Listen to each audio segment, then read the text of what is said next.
जय हिंद दोस्तों। MPPSC mains के सेकंड पेपर के क्वेश्चन है। यहाँ पर देखते हैं क्या क्या पूछा गया दोस्तों। पहला क्वेश्चन यहाँ पर, भारत के संविधान के 10वें संशोधन अधिनियम 1961 में क्या जोड़ा गया था। ठीक है दोस्तों, आपको पता है दादरा नगर हवेली वाला जो संशोधन था वह कौन सा था, 10वां संविधान संशोधन। सेकंड है, बम्बई केस में उच्चतम न्यायालय के किस न्यायमूर्ति ने उद्देशिका को संविधान का अभिन्न अंग कहा। किस न्यायमूर्ति ने उद्देशिका को संविधान का अभिन्न अंग कहा था। अगला है, भारतीय संविधान के किन अनुच्छेद में संघ और राज्य के बीच विधायी शक्तियों के वितरण का घोषणा पत्र है। फिर पूछा गया 1.4 में कि राजनीतिक दल आधुनिक राजनीति के आधार स्तंभ है। क्या है, आधुनिक राजनीतिक आधार स्तंभ है। यह कथन किस विद्वान का है। अगला पूछा गया, मुख्य निर्वाचन आयुक्त पर महाभियोग की कार्यविधि निश्चित करने का अधिकार किसे प्राप्त है। ठीक है। अगला पूछा गया, मध्य प्रदेश लोक सेवा आयोग ने प्रथम प्रतियोगिता परीक्षा कब आयोजित की गई थी। जैसा कि दोस्तों आपको पता 1958 में एमपीपीएससी की जो पहली परीक्षा आयोजित की गई थी। ठीक है दोस्तों। अगला है, पंचायती राज्य शब्द का अभिप्राय किस पद्धति से। पंचायती राज्य का अभिप्राय किस पद्धति से। ठीक है। फिर पूछा गया था, सहकारी बैंक सभी महिला स्वयं सहायता समूहों को किस दर पर ऋण देती है। मध्य प्रदेश में दूरसंचार का सेवा का प्रारंभ कब दिया गया। दोस्तों ये सभी 3 मार्कर क्वेश्चन है। फिर पूछा गया आपका, हितोपदेश ग्रंथ के रचयिता कौन है। हितोपदेश ग्रंथ के रचयिता कौन है। पंडित दीनदयाल उपाध्याय ने किस नवीन विचारधारा को विकसित किया, इसका नाम क्या था। जब तक मनुष्य की आर्थिक आवश्यकताओं की पूर्ति नहीं होती उससे सांस्कृतिक सृजनात्मकता की आशा करना व्यर्थ है। यह कथन किसका है, समझाइए। फिर पूछा गया, विकास प्रशासन की अवधारणा को पल्लवित एवं विस्तारित करने का श्रेय किसे दिया जाता है। फिर है, प्रत्यायोजन से क्या तात्पर्य है। फिर है, नियंत्रण के निर्धारण तत्व किन्हें कहते हैं। सेकंड है दोस्तों, यह जो है 5 मार्कर है।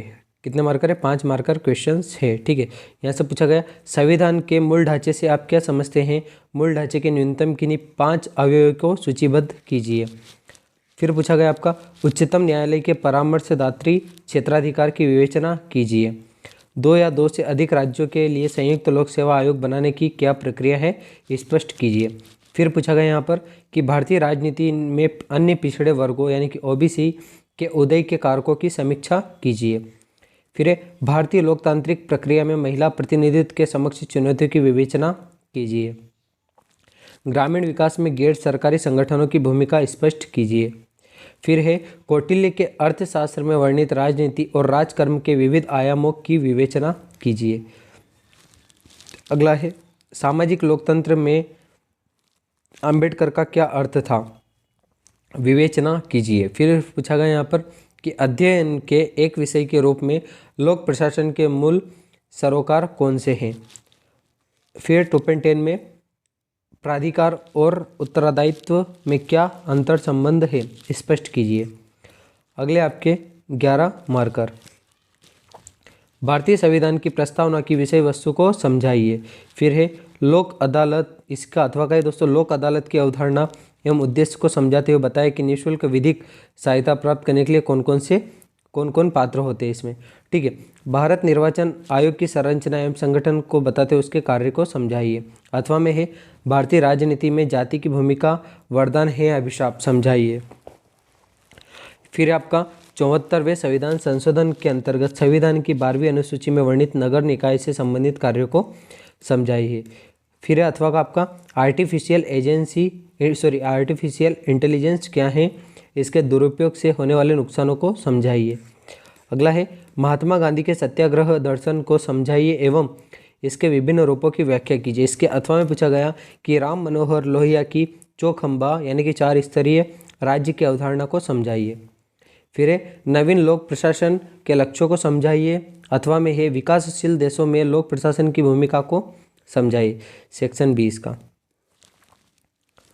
न्यूनतम समर्थन मूल्य एमएसपी का उद्देश्य क्या है। प्रगतिशील कराधान क्या है।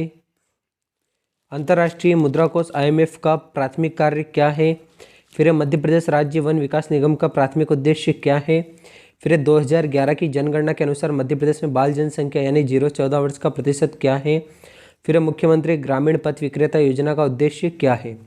यूजीसी क्या है इसके बारे में समझाना दोस्तों। यहाँ पर ऑक्सफोर्ड डिक्शनरी के अनुसार वृद्धावस्था क्या है।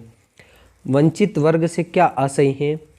1.10 में है ब्रूम एवं सेल्जनिक के अनुसार संस्कृति क्या है।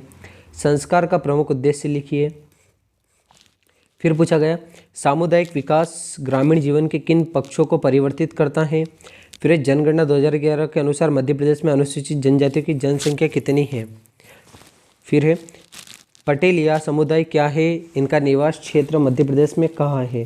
पटेलिया का प्रतिरक्षा न्यूनता क्यों होता है। फिर है इसमें 5 मार्कर में भारत में हरित क्रांति के प्रमुख घटक कौन क्या है। भारत सरकार की गैर राजस्व प्राप्तियां में क्या शामिल होता है।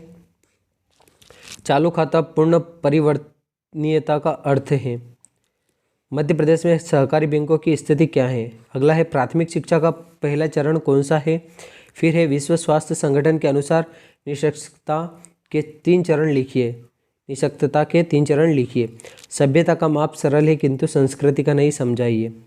नाबार्ड क्या है, यह ग्रामीणों के लिए कैसे उपयोगी है। फिर है पुरुष नसबंदी क्या है, इसकी शल्य क्रिया समझाइए। अगला पूछा भील जनजाति में गोल गधेड़ों विवाह की प्रथा को समझाइए। गोल गधेड़ों, ठीक है दोस्तों।